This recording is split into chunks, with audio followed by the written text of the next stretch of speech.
सुनिए, आज का हमारा टॉपिक है सबसे पहले प्रिज्म। सुनिएगा, प्रिज्म के बारे में हम लोग चर्चा करेंगे सबसे पहले आज। ठीक है, इसमें देखिए ये जो है दो सतह से घिरा हुआ एक पारदर्शक माध्यम होता है, तिरछा इस टाइप से, और एक आधार पर ये खड़ा रहता है। एक नीचे रहेगा, दो साइड से दोनों तरफ से रहता है। ठीक है ना, ये नीचे उसी प्रकार से रहता है, इस तरह से। ये लगभग आपको अगर एक साइड से देखेंगे तो ऐसा तिकोना टाइप का दिखता है। ठीक है ना, इसको हम लोग क्या कहते हैं? प्रिज्म कहते हैं। अगर परिभाषा की बात करते हैं तो इसका परिभाषा हो जाएगा, किसी कोण पर झुके दो समतल पृष्ठों के बीच घिरे किसी पारदर्शक माध्यम से जो रचना बनती है उसे हम क्या कहते हैं? प्रिज्म कहते हैं। यहाँ पर देखिए, एक नीचे सतह होगा और दोनों साइड से जो है दो सतह होता है, इसीलिए बोला जाता है दो समतल पारदर्शक पृष्ठों के किसी कोण पर। कोण जो है निश्चित होना चाहिए, जितना कोण इधर रहता है उतना ही कोण इधर रहता है। ठीक है ना, तो इसलिए इसको हम क्या बोलेंगे? किसी कोण पर, है ना। किसी कोण पर जब रहेगा तो दोनों तरफ जो कोण रहेगा इसका एंगल दोनों तरफ क्या रहेगा? बराबर होता है। ठीक है, ताकि वो जो है क्या बोलते हैं उसको, प्रिज्म में जो है प्रोसेस होता है अपवर्तन का, वो क्या होगा? सही सलामत वो कर सके, यानी कि वो अपने से होकर के प्रकाश का अपवर्तन कर सके। ठीक है ना, और ये जो है हमारे लिए बहुत इम्पोर्टेंट होता है। ठीक है, हमारे लिए क्या इम्पोर्टेंट होता है? तो आप कभी कभी जो है अपने पर्यावरण में बहुत सारा घटना देखते होंगे, जैसे कि इंद्रधनुष का बनना, जिसको हम लोग क्या बोलते हैं? पंचसखा। नहीं देखे हैं इंद्रधनुष का बनना आप? रेनबो जिसको बोलते हैं। हाँ, वो आधा वो कुछ आधा सर्कल के जैसा ऐसा दिखाई देता है, और इसमें क्या होता है? ढेर सारा रंग रहता है। कितना रंग? 7 रंग रहता है ना। इस तरह से 7 रंग रहता है, एक के ऊपर एक। तो ये जो घटना होता है ये प्रिज्म से संबंधित घटना होती है। अब कहेंगे सर पर्यावरण में क्या प्रिज्म उतना लटका रहता है? तो प्रिज्म नहीं रहता है, लेकिन आपको पता होगा कि ये घटना कब होता है? बारिश होता है जस्ट उसके बाद होगा। ठीक है, वही बता रहे हैं। ठीक है ना, तो सबसे पहले इसके ऊपर हम चर्चा करेंगे। सबसे पहले हम लोग देख लेंगे कि प्रिज्म क्या है। तो प्रिज्म जो होता है बाबू, एक पारदर्शक माध्यम होता है जो दो निश्चित सतहों को निश्चित कोण से घिरकर बनती है ना। जैसे कि ये मान लेते हैं कि एक सतह है और दोनों तरफ से क्या हो रहा है, ये दो ठो जो है साइड ऐसे लगा हुआ है एक निश्चित कोण के साथ। तो यही जो संरचना है ये क्या कहलाएगा? प्रिज्म कहलाएगा। ये संरचना 3D में दिख रहा है और ये संरचना एक साइड से दिखेगा, है ना। एक साइड से दिखेंगे तो ऐसा कुछ दिखेगा, पत्थर का ये रहता है, सॉरी कांच का ये रहता है। ठीक है, और ये प्रकाश का क्या करता है? अपवर्तन करने का काम करता है। और इसमें क्या होता है कि प्रकाश जैसे ही इसमें प्रवेश करता है, ये अपने से होकर, सूर्य प्रकाश का हम बात कर रहे हैं, सूर्य प्रकाश जैसे ही इससे होकर के जाता है, इसका जो सूर्य का प्रकाश है 7 रंग में क्या होता है? विभक्त हो जाता है। 7 को हो गया, शायद ज़्यादा ही हो गया, 7 रंग में हो जाता है। उसको हम लिख देते हैं। ठीक है, ज़्यादा हो रहा है। ठीक है, VIBGYOR, इसको शॉर्ट में हम लोग याद रखते हैं। आपको ये दे सकता है कि प्रिज्म के द्वारा जब श्वेत प्रकाश या सूर्य के प्रकाश को प्रकाश अपवर्तन होता है, ठीक है, तो उसमें कौन सा रंग कहाँ पर होता है, तो इसको याद रखना जरूरी। यहाँ सब्जेक्टिव पूछ सकता है। तो सबसे नीचे जो होता है बाबू, वो होता है violet, indigo, INDIGO, indigo, blue, green, yellow, orange, और ये रेड। इसी को हम लोग हिंदी में लिखेंगे विबग्योर, VIBGYOR। विबग्योर को शॉर्ट में हिंदी में लिखेंगे बैजानी, हैप्पी, नाला। देखिए बैजानी, बै फॉर बैगनी, जाना, इंडिगो को हम लोग बोलते हैं जामुनी, कलर होता है ना। नीला किसको कहते हैं? ब्लू। ग्रीन हरा, येलो पीला, ऑरेंज नारंगी, रेड लाल। याद हो जाएगा बहुत आसानी से। खाली ये दोनों लेटर बाबू आपको याद रखना है, क्या बहुत आसानी से आप याद रख लेंगे। अब इसमें क्वेश्चन ऑब्जेक्टिव अगर उठा तो क्या उठेगा? कहेगा कि जब हम श्वेत प्रकाश को प्रिज्म से गुजारते हैं तो श्वेत प्रकाश कितने रंगों में विभक्त हो जाते हैं? तो सबसे पहला क्वेश्चन तो है 7 रंग में विभक्त हो जाता है। उसमें भी पूछ सकता है सबसे नीचे कौन सा रंग रहता है? बैगनी। सबसे ऊपर कौन सा रंग? लाल। और बीच में कौन सा रंग रहता है? हरा। बीच में हम बोले तो बीच में ना होगा, बीच में एक होना है। देखिए 3 इधर से छोड़ दीजिए, 3 इधर से छोड़ दीजिए, बीच में तो एक को रहेगा। किसी भी चीज़ के बीच में देखिए वो रहेगा। आप कहेंगे हम 15 स्टूडेंट है तो उसमें से बीच में कौन है? तो 15 को मतलब 7 को इन्हें छोड़ दिए, 7 को इन्हें छोड़ दिए, बीच में जो है वही ना बीच वाला। आप कहेंगे हम 3 के बीच में कौन होता? तो कुल्हे होगा 1 2 3, ये वाला बीच में है। बात समझ आ रहा? तो यही जो है क्वेश्चन यहाँ से पूछेगा बाबू कि सबसे प्रकाश वर्ण विक्षेपण जब इसका करते हैं, वर्ण मतलब होता है रंग, अब विक्षेपण मतलब टूटना, टूटना, वर्ण विक्षेपण इसको हम कहते हैं। अलग अलग रंग में जब ये टूटता है तो सबसे नीचे बैगनी होता है, सबसे ऊपर रेड यानी लाल होता है, और बीच में कौन होता है? हरा होता है। लेकिन आपको हम जो ये लॉजिक बता दिए टोटल रंग को ही आप याद कर लेंगे। सीधा हमको याद रखना है ये वाला दोनों लेटर, है ना। अगर इसको याद रखना है, कोई ज़रूरी नहीं कि इंग्लिश में चाहे हिंदी में, कोई भी एक तो याद रख लीजिए, ना तो दोनों याद कर लीजिए, ठीक है ना। तो क्या होता है बैजानी हापी नाला, लेकिन लिखेंगे तो ऊपर से मत लिख दीजिएगा, सब रंग उल्टा पुल्टा हो जाएगा। नीचे से लिखेंगे। इंग्लिश वाला भी कहाँ से लिखाता है? नीचे से। और हिंदी वाला भी अगर लिखना हो तो क्या लेंगे? नीचे से। सब रंग अपने आप क्या होगा?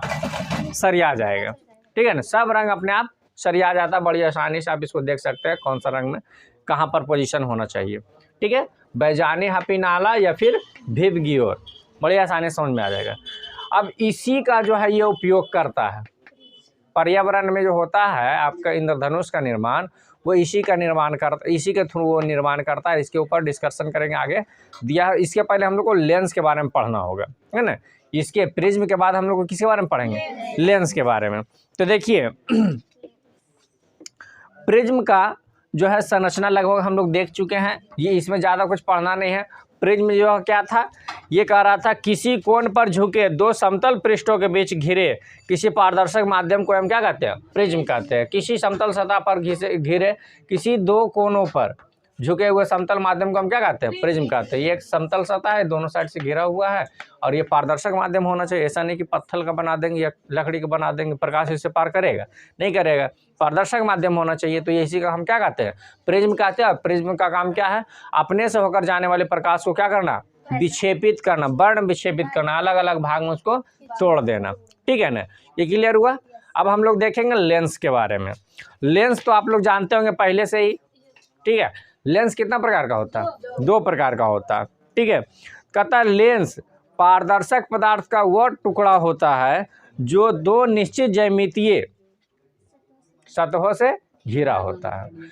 लेंस पारदर्शक पदार्थ का वह टुकड़ा होता है जो 2 निश्चित ज्यामितियों से घिरा होता है, यानी 2 निश्चित घेरा से या फिर निश्चित कोण पर घिरा हुआ रहता है। एक लेंस ये हो जाता है और एक लेंस ये हो जाता है, ठीक है।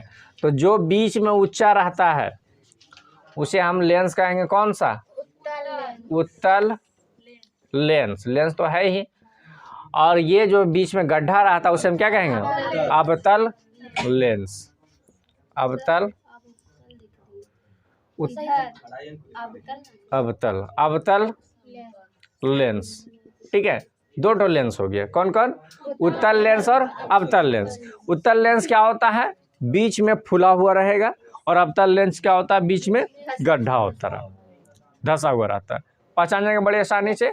सीधा आपको पूछेगा लेंस क्या है, तो लेंस पारदर्शक पदार्थ का वह टुकड़ा होता है जो दो निश्चित ज्यामितियों से क्या रहता है, घिरा हुआ रहता है।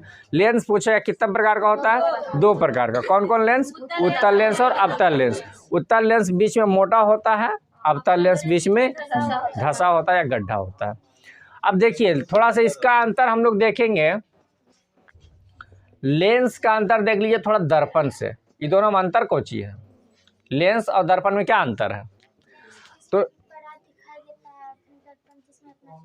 हाँ देखिए इसमें सबसे बड़ा अंतर ये है ना कि लेंस में प्रकाश आर पार हो जाएगा, एक साइड उसमें रंगा हुआ नहीं रहता। कभी लेंस को देखें रंगल। लेंस जो है एक पारदर्शक पदार्थ का टुकड़ा रहता है, उसको रंगा नहीं जाता। लेकिन दर्पण जो रहता है उसका एक साइड क्या कर देते हैं, रंग देते हैं। लेंस जो होता है वो पारदर्शक पदार्थ होता है और दर्पण जो होता है क्या होता है, अपारदर्शक होता है। वो परावर्तन करता है, पारदर्शन नहीं करता वो, यानी कि जो उसके ऊपर लाइट पड़ता है उसको फिर से रिफ्लेक्ट कर देता है। लेकिन आपका जो लेंस है वो अपने से होकर के लाइट को जाने देता है, लेकिन हल्का फल्का वो दिशा को क्या करता है, चेंज कर देता है, जीरी मन मुड़ा देता है किरण को, ठीक है ना। लेंस में और दर्पण में मेन रूप से यही अंतर है। लेंस पारदर्शक होता है, दर्पण पारदर्शक नहीं होता। अब हम लोग जो है लेंस में चलाए हैं, तो लेंस के बारे में हम लोग जानेंगे क्या इसका और भी टाइप हो सकता है। तो हाँ, इसका अलग अलग टाइप है। हालांकि मेन रूप से हमको लेंस पूछेगा, सीधा पूछेगा लेंस कितना प्रकार, दो प्रकार, उत्तल अवतल। लेकिन फिर भी उत्तल लेंस को उसके आकृति के आधार पर अलग अलग भाग में बांटा है और अवतल लेंस को भी उसके आकृति के आधार पर क्या किया गया, अलग अलग भागों में बांटा गया। तो इसके ऊपर अभी हम चर्चा करते हैं। लेंस कितना प्रकार का, कौन कौन, उत्तल लेंस, अवतल लेंस, है ना। उत्तल लेंस को भी आगे चल करके तीन भाग में बांट दिया गया है। अवतल लेंस को भी कितना भाग में बांटे हैं, तीन भाग में, ठीक है ना। उत्तल लेंस जो होता है बाबू, अगर दोनों तरफ से ये ऊंचा रहे, यानी कि मेन रूप से जो उत्तल होता है उसको उभयोत्तल कहा जाता है। उभय मतलब होता है दोनों तरफ, और उत्तल मतलब मोटा या ऊंचा, है ना। काहे कि उत्तल जब भी आता है तो इसका मतलब तो यही हो रहा है ना। उभय मतलब क्या होता है, दोनों तरफ। उभयचर, उभय, उभयकर्मी बहुत सारा आता है ना। उभय, उभय जहाँ भी आ जाएगा उसको हम क्या कहते हैं, दो कहते हैं। तो ये दोनों साइड देखिए बराबर ऊंचा दिख रहा है, इसलिए हम इस उत्तल है, ऊंचा को उत्तल कहते हैं। तो इसको हम क्या कहते हैं, उभयोत्तल कहेंगे। क्या कहेंगे, उभयोत्तल। यहाँ देखिए इसी को अगर एक साइड से हम काट दें इससे बराबर से, तो एक साइड इसका बराबर हो जाएगा, एक साइड उसको क्या हो जाएगा, ऊंचा रह जाएगा। तो बराबर जो रहेगा उसको समतल बोलेंगे और जो ऊंचा रह गया उसको हम क्या कहेंगे, उत्तल कहेंगे। तो इसको हम क्या कह सकते हैं, समतल उत्तल कह सकते हैं। समतल उत्तल को मिला देंगे क्या बन जाएगा, समतल उत्तल बन गया। ठीक उसी प्रकार से इसको अब हम गड्ढा करके ऐसे काटते हैं तो एक तरफ गड्ढा एक तरफ ऊंचा है, तो गड्ढा जो रहता है उसको हम क्या कहते हैं, अवतल कहते हैं। और जो ऊंचा रहता है उसको हम क्या कहते हैं, उत्तल कहते हैं। तो इसको क्या कहना चाहिए, अवतलोत्तल कहना चाहिए। यानी कि उत्तल लेंस का तीन प्रकार, उभयोत्तल, समतलोत्तल और अवतलोत्तल। ठीक उसी प्रकार से अवतल लेंस को भी तीन भाग में हम लोग बांट सकते हैं। एक जो नॉर्मल है, तो नॉर्मल है तो ये दोनों तरफ देखते हैं गड्ढा रहता होगा। अवतल लेंस जो दोनों तरफ से गड्ढा रहता है, बराबर रहता है, तो उभय तो लगेगा, काहे कि दोनों तरफ है, गड्ढा है तो उसके लिए क्या लगेगा, अवतल। इसलिए अवतल लेंस को मेन रूप से हम क्या कहेंगे, उभयावतल कहेंगे, उभयावतल है, उभयावतल। उसी प्रकार से अगर हम इसको एक साइड से बराबर से हम बीच से इसको काट दें तो एक तरफ देखिए बराबर हो जाएगा, एक तरफ गड्ढा ही रह जाएगा। तो क्या हो गया, एक तरफ समतल एक तरफ अवतल। तो इसको हम क्या कहेंगे, समतलावतल। क्या कहेंगे, समतलावतल। और यहाँ पर हो गया, अगर हम इसको इस तरह से काटेंगे तो इधर ऊंचा हो गया, इधर क्या हो गया, गड्ढा हो गया। इसका मतलब हो गया एक तरफ उत्तल और एक तरफ अवतल, इसीलिए हम इसको क्या कहेंगे, उत्तलावतल। तो अवतल लेंस को भी हम तीन भाग में बांट सकते हैं। एक हो गया उभयावतल, एक हो गया समतलावतल और फिर तीसरा हो गया उत्तलावतल। यानी कि उत्तल लेंस का भी कितना प्रकार, अवतल लेंस का भी कितना प्रकार, तीन प्रकार। लड़के लोग का तो आवाज पता ही नहीं चलता है, एक साल बाद जवाब दीजिए। वक्रता केंद्र, वक्रता केंद्र, ठीक है ना। देखिए अभी हम लोग का टॉपिक है वक्रता केंद्र और मुख्य अक्ष, ये दोनों के बारे में पढ़ेंगे। यहाँ पर हम वो भी लिख देते हैं, चलिए। मुख्य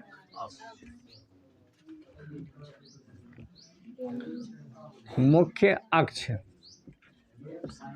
ठीक है। ये दो टॉपिक अभी हम लोग पढ़ेंगे। वक्रता केंद्र किसको कहते हैं?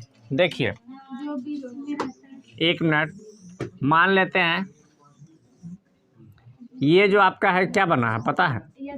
क्या बना? दर्पण। ये क्या है? लेंस है। कौन लेंस है? उत्तल लेंस। तो ये जो लेंस बना, ये वृत्त से मान लेते हैं कट करके बना होगा, और ये दो गो वृत्त जो छोटा छोटा रहेगा, दो गोला रहेगा, उसको अगर यहाँ इस तरह से हम काटते हैं तब जाकर एक ठो लेंस का रचना होता है। तो ये गोला का बीच के एगो पॉइंट होगा, ये भी गोला का एगो बीच क्या होगा? पॉइंट होगा।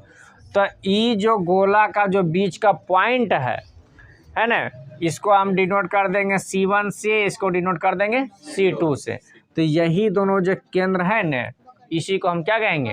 वक्रता केंद्र कहेंगे। क्या कहेंगे इसको? वक्रता केंद्र। अगर इसको परिभाषा के रूप में लिखेंगे तो हो जाएगा हमारा, लेंस को घेरने वाली गोलीय सतह के केंद्र को, लेंस को घेरने वाली गोलीय सतह के केंद्र को ही हम क्या कहते हैं? लेंस का वक्रता केंद्र कहते हैं, है ना। लेंस को यही दो गोला ने घेर रहा है, एक गोला ये है, एक गोला ये है। तो लेंस को जो दो ठो गोला घेर रहा है उसका जो केंद्र है, यानी कि लेंस को घेरने वाली गोला का जो केंद्र है, उसी के केंद्र को हम लेंस का क्या कहते हैं? वक्रता केंद्र कहते हैं। और लेंस में जो दर्पण में वक्रता केंद्र क्या हुआ करता था? दर्पण में होता था एगो, है ना, लेकिन इसमें जो है वक्रता केंद्र क्या होगा? दो गो होता है, एक इधर हो गया और एक इधर हो जाता है, क्योंकि इसमें तो लाइट पार कर जाएगा, लाइट पार करेगा ना, तो एक जिधर से आएगा उधर भी वक्रता केंद्र है, और जिधर जाएगा लाइट उधर भी वक्रता केंद्र होता है, ठीक है ना। तो उत्तल दर्पण हो या अवतल दर्पण हो, दोनों का परिभाषा हम लोग इस प्रकार से लिख सकते हैं, सॉरी, लेंस का, लेंस को घेरने वाली गोले का जो केंद्र होता है उसके केंद्र को ही लेंस का वक्रता केंद्र कहते हैं। अब इसी चीज़ को हम लोग लिख सकते हैं किस में? अवतल दर्पण में। अवतल दर्पण में देखिए कैसे हम लोग बना सकते हैं। ये मान लेते हैं एक ठो लेंस गोला है, और एक ठो मान लेते हैं हम ये गोला है। अब इसको हम यहाँ से ऐसे करके काट ले। ये संरचना क्या दिख रहा? अब ऐसा नहीं दिख रहा, दिख रहा ना ऐसा। और ये कौन सा लेंस है? अवतल लेंस है। तो ये अवतल लेंस हो जाएगा। अब इसका जो केंद्र रहेगा वो इसका क्या कहलाएगा? वक्रता केंद्र कहलाएगा। तो अवतल लेंस में भी वही हो जाएगा। उसका परिभाषा क्या होगा? परिभाषा, अवतल लेंस को घेरने वाली गोला के जो केंद्र होते हैं उसी केंद्र को हम क्या कहते हैं? लेंस का वक्रता केंद्र कहेंगे। अवतल लेंस का केंद्र रहेगा वक्रता केंद्र, तो उत्तल लेंस का रहेगा तो उत्तल लेंस लिख देंगे, और अवतल लेंस का रहेगा तो अवतल लेंस। अगर सामूहिक रूप से पूछेगा कि वक्रता केंद्र किसको कहते हैं, तो कहेंगे किसी भी लेंस को घेरने वाली गोला का जो केंद्र होता है उसी केंद्र को हम लेंस का क्या कहते हैं? वक्रता केंद्र कहते हैं। अगर उत्तल दर्पण उत्तल लेंस रहेगा तो उत्तल लेंस को घेरने वाली गोला का केंद्र को वक्रता केंद्र कहेंगे। और अगर अवतल लेंस है तो अवतल लेंस को भी घेरने वाली दो गोला कोई रहेगा, तो अवतल लेंस को घेरने वाली गोला का जो केंद्र रहेगा उसी के केंद्र को हम क्या कहेंगे? अवतल लेंस का वक्रता केंद्र कहेंगे। लेकिन इसका नाम जो है बाबू थोड़ा सा इसमें क्या होता है? उलट जाता है। इसमें C1 इधर होता है, C2 इधर होता है, लेकिन इसमें जो है क्या होता है? ये हो जाएगा C2 और ये हो जाता है आपका C1। यानी कि आपको याद रखना है कि लेंस के बाईं ओर जो वक्रता केंद्र रहता है उत्तल में, वो कौन सा रहता है? तो C1 रहता है। और दाईं ओर उत्तल में किधर रहता है? C2 रहता है, ठीक है। उसी प्रकार से अवतल दर्पण में हम लोग बात करेंगे। अवतल दर्पण का जो लेंस होता है वो भी दो गो होता है, वक्रता केंद्र रहता है वो भी दो गो रहता है, और उसका जो है एक तो केंद्र जो रहेगा वो रहेगा वक्रता केंद्र, जाकर के उसका बाईं ओर, तो बाईं ओर जो रहता है उसको हम क्या डिनोट करें? C2, और जो दाईं ओर रहता है उसको हम क्या डिनोट करें? C1 से दर्शाते हैं, ठीक है ना। अब देखिए ये वक्रता केंद्र दोनों का हो गया क्लियर। अब हमारा क्या बच गया है? मुख्य अक्ष, ठीक है ना। तो मुख्य अक्ष में आप क्या पढ़े थे दर्पण में? उसके ध्रुवों को मिलाने वाली रेखा को हम मुख्य अक्ष या प्रधान अक्ष कहते हैं। लेकिन यहाँ पर हम लोग देखेंगे उसके केंद्र को जब आपस में मिलाएंगे तो बीच से जो रेखा बनेगा यही इसका क्या बनेगा? प्रधान अक्ष या मुख्य अक्ष कहलाता है। किसी भी लेंस में कितना मुख्य केंद्र होता है? किसी भी लेंस में मुख्य केंद्र कितना होता है? 2 गो। तो उसी दोनों केंद्र को जब आपस में सरल रेखा से मिलाते हैं तो जो सरल रेखा बनती है उसे हम क्या कहते हैं? मुख्य अक्ष या तो प्रधान अक्ष। इसका भी तो वही हो जाएगा, हो गया ना। तो यहाँ पर वही हम कह सकते हैं किसी लेंस का मुख्य अक्ष उसकी सतहों पर वक्रता केंद्रों को मिलाने वाली क्या है? एक सरल रेखा। किसी लेंस का प्रधान अक्ष या मुख्य अक्ष क्या है? उसके दोनों केंद्रों को मिलाने वाली सरल रेखा ही उसका क्या कहलाता है? प्रधान अक्ष या मुख्य अक्ष। ठीक उसी प्रकार से यहाँ पर आपको दिखाया गया उत्तल लेंस में भी और अवतल लेंस में। ये उत्तल लेंस में दिखाया गया है, ये अवतल लेंस में। तो ये आपका वक्रता केंद्र दोनों का क्लियर हुआ और ये आपका क्या हुआ? मुख्य अक्ष या उसी को हम क्या कहते हैं? प्रधान अक्ष, उसका जो है क्लियर हुआ। अब इसी में आप जानते होंगे प्रकाश केंद्र के बारे में। ठीक है, ये फिगर को हटाते हैं तब प्रकाश केंद्र दिखाएंगे। अगर आपको एक लेंस दिया जाए तो लेंस का ये क्या हो गया? प्रधान अक्ष। ये बीच से मान लेते हैं कि काल्पनिक एक रेखा रहता है जो कि लेंस का आधा इधर रहता है। हालांकि रेखा कहीं खींचा हुआ नहीं दिखेगा। तो ये हो गया आपका प्रधान अक्ष। और ये क्या हुआ? वक्रता केंद्र। वक्रता केंद्र तो आप इधर पढ़े थे, प्रकाश केंद्र।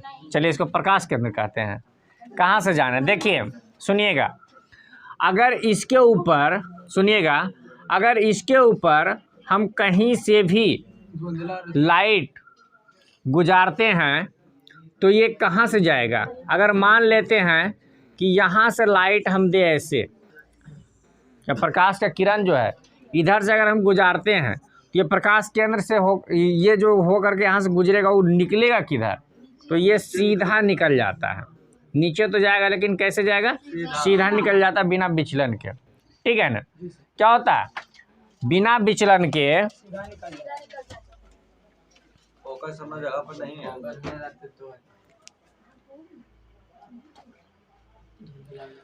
बिना विचलन के क्या होगा? सीधा निकल जाएगा। ठीक है ना? वही अगर जो एक लेंस लेते हैं फिर से, ये उसका हो गया क्या? प्रधान अक्ष। ठीक है, अगर हम इसको यहाँ से दें, इसके इस पॉइंट पर नहीं दे, इसको यहाँ से दे, तब क्या होगा? ये मुड़ करके फिर इन्हीं से निकलेगा। यानी कि ये पॉइंट से ही, लेंस के बीचों बीच वाला भाग से ही निकलता है। ठीक है ना? तो ये ऐसा इसलिए करता है कि यहाँ पर एक खास संरचना रहता है जिसको हम क्या कहते हैं? प्रकाश केंद्र। क्या कहते हैं? प्रकाश केंद्र कहते हैं। ठीक है ना? प्रकाश केंद्र का परिभाषा कुछ ही हो जाएगा। तो प्रकाश केंद्र परिभाषा हो जाएगा प्रधान अक्ष या मुख्य अक्ष का वह बिंदु होता है प्रकाश केंद्र जो लेंस पर पड़ने वाले प्रकाश के किरण को अपने से होकर के सीधा जाने देती है। इस लेंस के जिस एरिया पर डालते हैं या जिस भाग पर डालते हैं और वहाँ से अगर प्रकाश सीधा निकल जाए, इसका मतलब वो जो है निकला है, कहाँ से निकला है? प्रकाश केंद्र से निकला है प्रकाश का किरण। अर्थात इसको हम परिभाषित कर सकते हैं, किसी पतले लेंस का प्रकाश केंद्र उसके मुख्य अक्ष या मुख्य अक्ष का वह बिंदु होता है जिससे होकर जाने वाले किरण लेंस से अपवर्तन के बाद बिना विचलन के ही क्या होती है? निकल जाती है। यहाँ से देख रहे हैं कोई तरह का विचलन हुआ है? किरण मुड़ा किधर? यो नहीं मिला है। यानी कि इसका मतलब हुआ कि ये कहाँ से गुजर रहा है? प्रकाश केंद्र से। तो प्रकाश केंद्र किसका एक भाग है? प्रधान अक्ष का एक भाग है। देख रहे हैं प्रधान अक्ष पर नहीं है, ये है ना? प्रकाश केंद्र जो है प्रधान अक्ष का वह बिंदु है जो उससे होकर जाने वाले प्रकाश के किरण को बिना विचलन को ही जो है गुजरने देती है या निकल जाती है ना? कोई विचलन नहीं होगा, एकदम साफ उसको जाने देगा। तो समझिए वो किरण कहाँ से जा रहा है? प्रकाश केंद्र से जा रहा है। ठीक है, क्लियर हुआ? अगर कहीं से विचलन हो रहा है इसका मतलब है वो प्रकाश केंद्र से नहीं जा रहा है। जैसे कि ये मुड़ गया, ये प्रकाश केंद्र पर नहीं पड़ा होगा, है ना? अगर बिना मुड़े हुए निकल जाएगा इसका मतलब क्या हुआ? कि जो किरण पड़ा वो कहाँ पड़ा? प्रकाश केंद्र पर पड़ा। ठीक है, तो प्रकाश केंद्र क्लियर हुआ। अब देखिए हम चलेंगे फोकस में। फोकस क्या होता है बाबू? ये के गो चीज पढ़ रहे हैं हम लोग? लेंस के गो पढ़ रहे हैं? 2 गो, उत्तल और अवतल। तो उत्तल लेंस जो है अलग फोकस बनाता है और अवतल लेंस जो होता है वो अलग फोकस बनाता है। ठीक है ना? उत्तल लेंस और अवतल लेंस। तो सबसे पहले हम लोग बात कर लेते हैं उत्तल लेंस के बारे में। मान लेते हैं कि ये आपका क्या है, उत्तल लेंस। अगर इसके ऊपर प्रकाश का किरण इस तरह से आता है, ठीक है ना, तो ये किधर जाएगा, सीधा निकल जाएगा कि कहीं मुड़ेगा, सीधा निकल जाएगा। ये रियल में होता क्या है, ऐसे ये मान लेते हैं ये क्या है, प्रधान अक्ष है। तो प्रधान अक्ष से जो किरण जाता है वो सीधे निकल जाएगा। प्रधान अक्ष पर जाने का मतलब वो प्रकाश के अंदर से जाएगा, तो प्रकाश के अंदर से जाता है तो मुड़ता कहीं नहीं है। तो ये जो किरण जाएगा प्रधान अक्ष से ही प्रधान अक्ष पर निकल जाएगा प्रकाश के अंदर से होते हुए। और अगर ये सब किरण का बात करते हैं तो इसमें क्या होगा, विचलन होगा। विचलन हो करके जा करके किसी एक बिंदु पर जा करके मिलता है। जैसे कि ये मान लेते हैं यहाँ पर जा करके सब क्या हो रहा, मिल रहा। तो देखिए यही बिंदु प्रधान अक्ष का यही बिंदु जो हुआ, इसी को हम क्या कहेंगे, फोकस कहेंगे। अब फोकस का परिभाषा कौन चीज दीजिएगा, किसी उत्तल लेंस पर प्रधान अक्ष के समानांतर आती प्रकाश की किरणें लेंस से अपवर्तन के बाद प्रकाश क्या बोलते हैं, प्रधान अक्ष के जिस बिंदु पर मिलती है वह बिंदु ही उसका क्या कहलाती है, फोकस कहलाती है। किसका फोकस है, ये उत्तल का, ये फोकस हो गया, उत्तल में हुआ इसलिए उत्तल का फोकस हुआ, ठीक है ना। फिर से परिभाषा को रिपीट करेंगे। उत्तल लेंस का फोकस क्या है, तो प्रधान अक्ष के समांतर आती प्रकाश की किरणें लेंस से अपवर्तन के बाद प्रधान अक्ष के जिस बिंदु पर मिलती है वह बिंदु ही उसका क्या कहलाता, फोकस कहलाता। क्या कहलाता है, फोकस। इसी प्रकार से जो है इसको हम लोग जो है दूसरे रूप में भी लिख सकते हैं, ठीक है ना।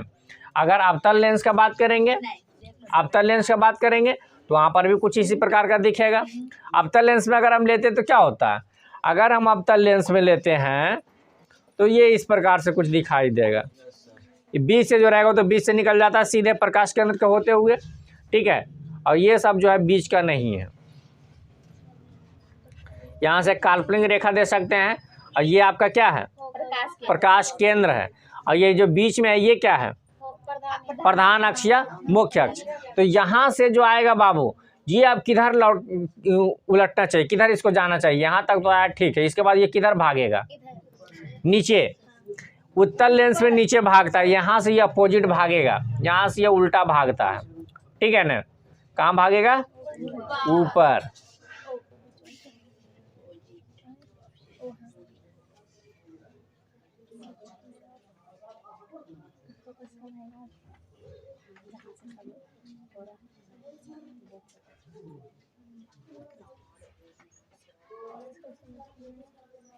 देखिए अब यहाँ पे क्या हुआ, ये इधर से अगर आएगा तो यहाँ वाला ये जो किरण रहेगा, यहाँ से जो किरण निकलेगा तो बिल्कुल सीधे चल जाएगा, इसमें कोई दो मत नहीं है, क्योंकि ये प्रधान अक्ष पर है, प्रकाश केंद्र पर है। अब प्रकाश केंद्र से जो आता है कहीं भी मुड़ता नहीं है, सीधे निकल गया। लेकिन जो प्रधान अक्ष के समानांतर आया और अवतल लेंस पर पड़ा तब क्या होगा, तो ये क्या होता है, प्रधान अक्ष से दूर हो जाता है। क्या होगा, प्रधान अक्ष से दूर होता है। अब दूर इस प्रकार से होता है कि अगर इसके बाहरी भाग की ओर अगर आप खड़ा होकर के देखेंगे, यानी यहाँ पर से अगर आप इस चीज़ को देखते हैं तो ये आपको क्या लगेगा, लगेगा यहाँ से आ रहा है। क्या लगेगा, यहाँ से आ रहा है। अगर यहाँ पर खड़ा होकर के आप देखेंगे इस किरण को तो लगेगा यहाँ से आ रहा है, यहाँ पर खड़ा होकर के देखेंगे तो लगेगा यहाँ से निकल रहा है, यहाँ से खड़ा होकर के देखेंगे तो लगेगा यहाँ से। लेकिन रियल में क्या यहीं से निकल रहा प्रकाश, नहीं, ये प्रकाश के किसके कारण हो रहा, अपवर्तन के कारण हो रहा। तो अवतल ये इसका क्या कहलाएगा, ये इसका फोकस कहलाएगा, ठीक है। अवतल लेंस का फोकस जो है ये कहलाएगा। अर्थात हम क्या कहेंगे, उत्तल लेंस का जो फोकस हुआ दाहिना साइड हुआ, अवतल लेंस का फोकस क्या हुआ, बायां साइड। हालांकि इसका एक फोकस और निकलेगा, इसको अगला दिन चर्चा करेंगे हम लोग, ठीक है ना। यहाँ पर पहले क्लियर कर लेते हैं हम इसका परिभाषा। आप क्या दीजिएगा फोकस का, अवतल लेंस का फोकस का, प्रधान अक्ष के समानांतर आती प्रकाश की किरणें अवतल लेंस से अपवर्तन के बाद जिस बिंदु से आती हुई प्रतीत होती, नहीं लग रहा कि यहाँ से आ रहा है ना, ये तो रियल में आया इधर से, इधर मुड़ गया, लेकिन लगेगा कहाँ से आ रहा, यहाँ से आ रहा है ना। तो जिस बिंदु से आती हुई प्रतीत होती है वही उस लेंस का क्या कहलाता है, फोकस कहलाता है। एक बार फिर से रिपीट करते हैं दोनों का फोकस। पहले उत्तल लेंस का फोकस। उत्तल लेंस का फोकस प्रधान अक्ष का वह बिंदु होता है जो प्रधान अक्ष के समानांतर आती प्रकाश की किरणें लेंस से अपवर्तन के बाद जिस बिंदु पर मिलती है उसे हम क्या कहते हैं? फोकस। किसका? उत्तल लेंस का। वही अवतल लेंस का फोकस क्या है? अवतल लेंस का फोकस होता है प्रधान अक्ष के समानांतर आती प्रकाश की किरणें लेंस से अपवर्तन के बाद जिस बिंदु से आती हुई प्रतीत होती है, यानी कल्पना हो रहा है, रियल में है यहाँ से निकल रहा है किरण नहीं, कल्पना हो रहा है, तो जिस बिंदु से आती हुई या निकलती हुई प्रतीत होती है वह बिंदु ही उसका क्या कहलाता है? फोकस कहलाता है। आज का क्लास यहीं पर रखते हैं। किसका फोकस हुआ ये? चलिए ठीक है।